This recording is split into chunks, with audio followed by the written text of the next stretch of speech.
안녕하세요. 올해로 결혼한 지 7년 차 30대 여성입니다. 어디서부터 어떻게 이야기를 해야 하나 싶은데 지난 7년 동안 어머님 때문에 숱하게 마음고생을 했어요. 그래도 이혼을 하지 않았던 건 그나마 남편이 중간에서 어떻게든 중재를 해보려고 노력을 해왔기 때문이고요. 게다가 중간에 누가 억만금을 준다고 해도 바꾸지 않을 딸까지 태어났으니 솔직히 욱하는 마음에 이혼 소리가 목구멍 끝까지 올라왔다가도 꾹꾹 눌러 참기가 수차례였죠. 하지만 더는 어머님의 억지를 참아낼 인내심이 저에게 남아있지 않네요. 남편하고는 소개팅으로 만났는데 사실 제가 나가기로 되어 있던 자리가 아니었어요. 원래는 친구가 나갔어야 하는 자리였는데 친구가 사정이 생겨 도저히 나갈 수가 없다며 저더러 대신 좀 나가달라고 하더라고요.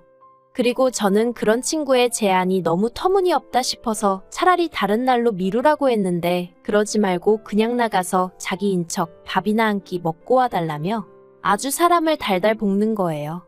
그래서 결국 알겠다 하고 나갔던 자리였어요. 제 소개팅 자리가 아니었으니 상대방으로 나올 사람이 어떻게 생겼을지, 직업은 뭔지 그런 것도 하나도 궁금하지도 않았죠.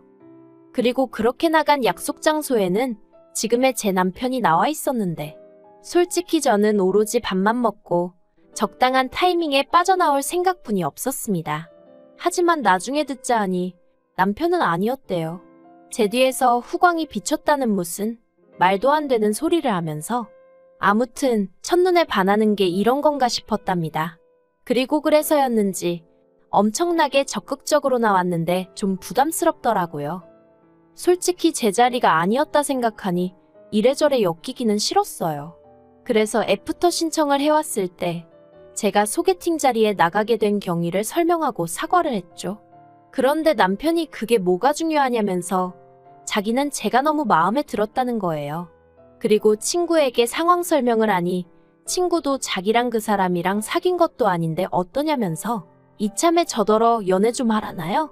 아무튼 그래서 남편을 몇 번 더 만나 정식으로 교제를 시작하고 만난 지 2년 만에 부부의 영까지 맺게 되었네요. 남편이나 저나 결혼 당시 이미 30이 넘었었기에 따로 신혼을 가질 생각은 없었습니다. 아이를 바로 갖겠다는 계획도 없었지만 1년은 둘만의 시간을 보내겠어 뭐 이런 것도 아니었던 거죠. 그런데 어째서인지 결혼한 지 3년이 되도록 아이가 생기질 않는 거예요. 그리고 이 무렵엔 느긋한 성격인 저도 조바심이 나기 시작하더군요. 특히나 어머님께서 이모님 자녀분의 임신 소식이 들려오니 그때부터 족보가 꼬인다는 알 수 없는 이야기를 하시며 짜증을 내시는 일도 잦아졌고요. 그러다 하루는 어머님께서 저에게 연락을 해오셨습니다. 그리고는 웬 산부인과를 하나 알려주시면서 여기 가서 어머님 소개로 왔다 하고 검사를 받고 오라는 거예요. 그래서 제가 무슨 검사를 받으러 산부인과에 가라고 하시는 거냐? 나는 이미 매년 건강검진을 받고 있다. 말씀을 드렸지만 들은 채도 안 하시대요. 그리고는 무조건 당신이 말한 병원에 가서 검사를 받으라는데 그때 느낌이 쎄한 게 저희 부부 사이에 애가 안 생기는 이유가 나 때문이라고 생각하시는구나. 느낌이 딱 오더라고요. 그런데 저는 정말 마음에 걸리는 게 하나도 없었거든요. 그래서 어머님께 그렇게 걱정되시면 같이 가자 했습니다. 그리고 이참에 아예 불임클리닉으로 가자 하여 남편까지 데리고 가자고 했죠. 그런데 이 이야기를 전해 들은 남편이 노발대발 난리도 아니었어요. 자기는 그런 검사 받기 싫다. 애가 때가 되면 생길 수도 있고 안 생기면 또 어떠냐면서 수치스럽다느니 그 검사를 받는다고 안 생기던 애가 갑자기 생기겠냐며 이리 빼고 저리 빼고 왜 저러나 싶더라니까요. 하지만 결론부터 이야기하자면 결국엔 병원에 갔어요. 남편이 너무 정색을 하니까 어머님의 의도를 떠나서 제가 더 어떻게든 남편을 데리고 병원에 가야겠다는 생각밖에 안 들었거든요. 그리고 병원에서 듣게 된 소식은 충격이었습니다. 아니 사실 이리저리 어떻게든 검사는 안 받으려고 안간힘을 쓰는 남편을 보면서 뭔가 있긴 있구나 싶었는데 그래도 충격적이더라고요. 그동안 애가 생기지 않았던 이유는 남편 정자에 문제가 있었기 때문이라는 거예요. 하지만 제가 더 충격을 받았던 이유는 남편이 이미 그 이유를 알고 있었다는 거죠. 제가 남편한테 어떻게 그런 중요한 이야기를 나에게 안 할 수가 있냐 했더니 자기도 알게 된 지 얼마 안 됐다 하면서 뭐라고 말을 했어야 하냐며 오히려 화를 내더라고요. 남자로서 수치스러웠다.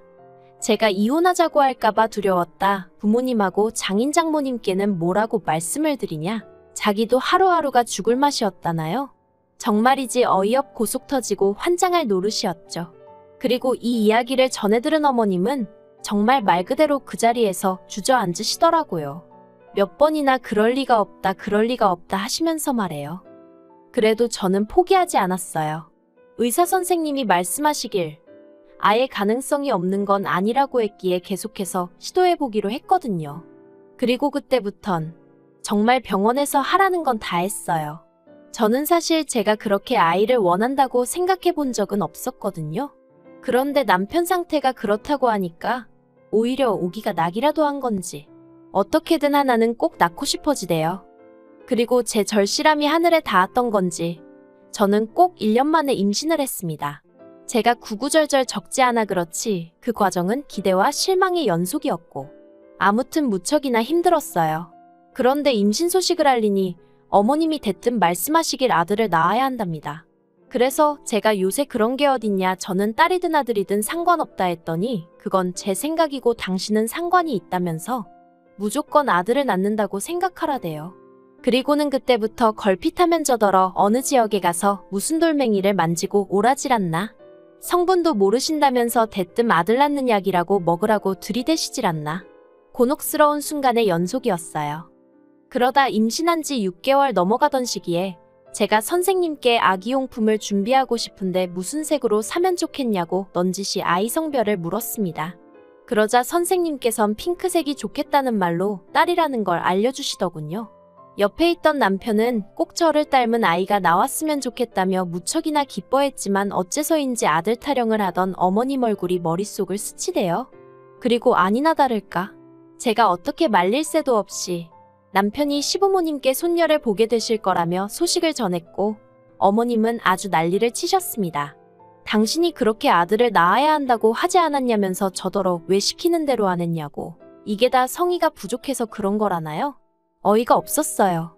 하지만 뱃속에 아이가 듣고 있겠다 싶어서 처음엔 어머님께 어떻게 성별을 어머님이나 제가 마음대로 정할 수 있냐고. 기왕 손녀를 보게 되셨으니 손자 얘기는 그만하시고 앞으로 저희 딸 많이 예뻐해달라고 조근조근 말씀을 드렸습니다. 하지만 어머님도 그쯤에서 그만하셨으면 좋았을 텐데 계속해서 억지를 쓰시더라고요. 이게 다 제가 조상의 지혜를 무시한 탓이라면서 말이죠. 그래서 결국 참다 못한 제가 그렇게 지혜로우신 어머님께선 어쩌다 저희 남편을 정자도 제대로 못 만들어내는 인간으로 키우셨냐고 한마디 해버렸어요. 저도 말이 안 된다는 건 알고 있었지만 화가 나니까 아무 말이나 해버린 거죠. 아무튼 그랬더니 아버님은 기가 막힌다는 듯 혀만 몇 번 차시다 방으로 들어가셨고 어머님은 어머님대로 저더러 못하는 소리가 없다면서 악을 쓰시고 그나마 남편만 웃는 건지 우는 건지 자기가 죄인이라며 저더러 이제 그만 집에 가자 하대요. 그래서 남편 손잡고 집에 왔고 그때부터 지금까지 어머님 아버님과는 꼭 필요할 때가 아니면 안 보고 사는 사이가 되었어요. 참고로 제가 아이를 낳았을 때도 아버님만 잠깐 오셔서 보고 가셨고 어머님은 손녀는 필요 없다며 안 오셨지요. 한편 작년 겨울에 시동생이 이혼을 했습니다. 성격 차이라고 했는데 두 사람 사이의 일을 제가 어떻게 알겠어요. 다만 보통은 아이 양육권은 엄마가 가져간다고들 하던데 어째서인지 시동생네는 시동생이 아이 양육권을 갖게 되었더군요. 거기까지가 제가 아는 전부였고 솔직히 전 별 관심도 없었어요. 당장 저희 아이 키우면서 일하랴 살림하랴 제 코가 석자였으니까요.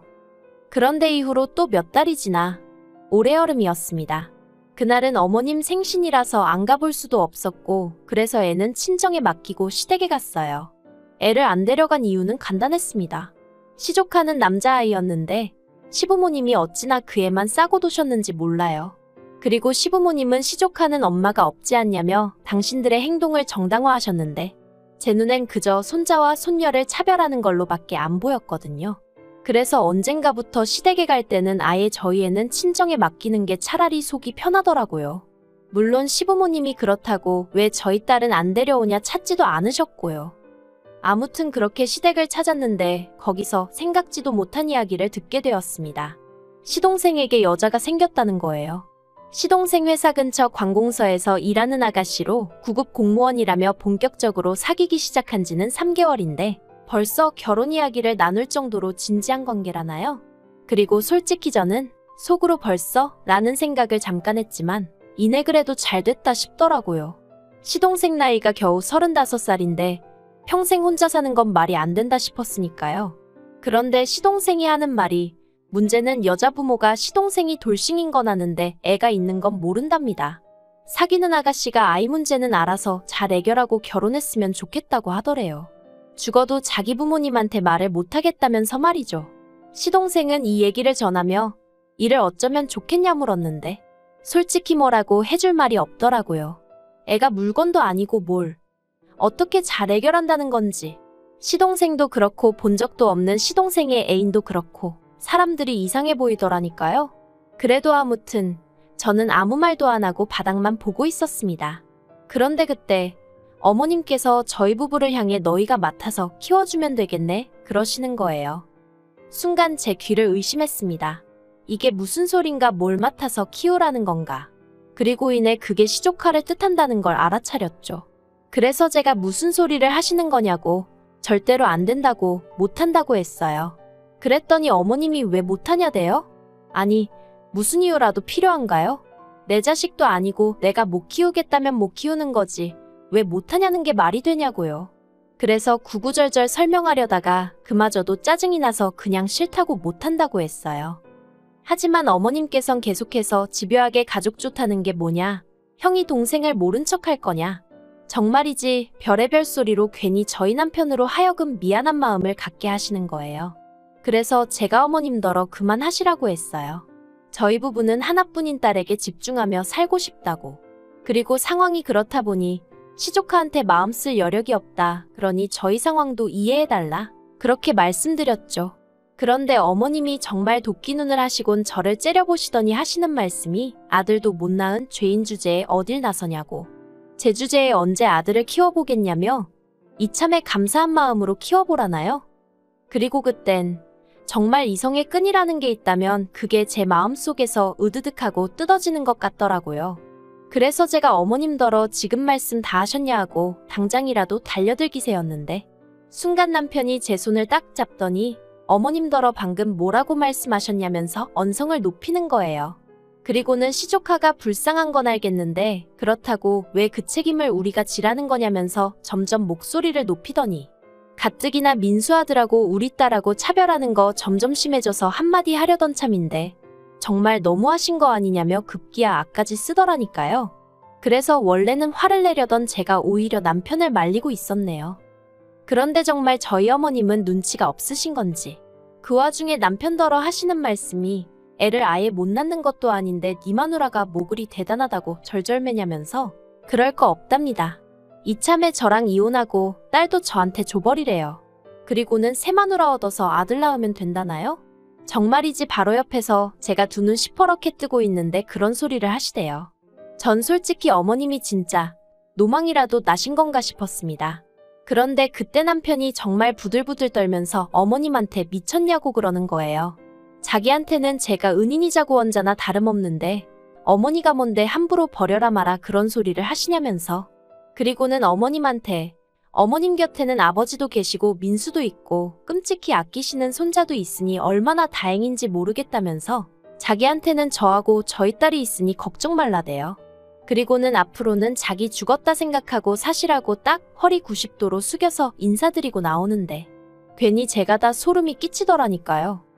그리고 이튿날 어머님이 제 회사로 찾아오셔서는 1층에서 고래고래 소리를 지르시고 난리도 아니었습니다. 제 이름 석자를 부르짖으며 제가 모자 사이를 다 갈라놨다고 제 이간질 때문에 아들하고 생이별을 하게 되었다면서요. 환장하겠더라고요. 그래도 일단은 회사 경비원들이 어머님을 밖으로 내쫓기도 했고 제가 경찰도 불러서 소라는 어느 정도 진정이 되었는데 너무 분하고 쪽팔리고 미치겠는 거예요. 그래서 어머님을 명예훼손으로 고소하려니까 직계존속이라고 그것도 안 된다고 그러고 그래서 결심했죠. 저도 더 독하게 어머님하고 영 끊고 살겠다고 말이에요. 사실 연애 때도 그렇고 처음 인사드릴 때도 그렇고 아들 타령은 고사하고 손자의 시옷자도 말씀하신 적 없으셨어요. 그래서 어머님이 저렇게 손자에 집착하시는 모습을 보곤 저도 얼마나 놀랐는지. 그리고 저는 제 나름대로 현명하게 잘 대처해왔다고 생각했는데 시조카를 데려다 키우라는 이야기가 나온 걸 보면 제가 어지간히 등신처럼 참고 살았나 싶기도 하고 머릿속이 복잡합니다. 그래도 다행이라고 해야 할지 남편은 여전히 제 편이고 저 없이는 못 산다고 그럽니다. 딸아이에게도 누구보다 자상한 아빠이고요. 그래서 어머님 아버님 보란 듯이 남편하고는 더더욱 잘 살아볼 거고요. 참고로 그저께 어머님한테 연락이 오긴 했어요. 언제까지 서로 이렇게 날 세우고 살 거냐며 저더러 숙이고 들어오라고 그럼 이번 한 번만 봐주겠다는 말도 안 되는 얘기를 하시더라고요. 그래서 봐주긴 누가 누굴 봐주냐면서 어머님이야말로 정식으로 저하고 제 딸한테 사과하시라 했어요. 솔직히 남편 생각해서 적당한 선에서 그냥 제가 며느리니까 죄송하지 않아도 죄송하다 하고 조아릴 수도 있겠죠. 소위 그게 그림이 좋을 테니까요. 하지만 그랬다간 저희 딸이 천덕꾸러기 신세되는 건 시간 문제일 것 같아서 그러지 않으려고요. 저한테는 제 딸이 제일 소중하지 시부모님 기분 따위가 뭐 대수겠어요? 그러니 어머님이 만약 이 얘기를 듣고 계신다면 어떤 게 어머님한테 현명하고 옳은 길일지 곰곰이 생각해 보셨으면 좋겠습니다. 그리고 이건 여담으로 시동생은 그 여자랑 헤어졌다고 남편에게 전해 들었어요. 역시나 시조카 문제가 어떻게 해결이 안 됐던 거겠죠. 아니 까놓고 말해서 재혼할 때 데려가지도 않을 거면 뭐 한다고 동서한테서 양육권을 가져온 건지. 아무튼 제 알바는 아니지만 어머님이고 시동생이고 죄다 어이가 없네요.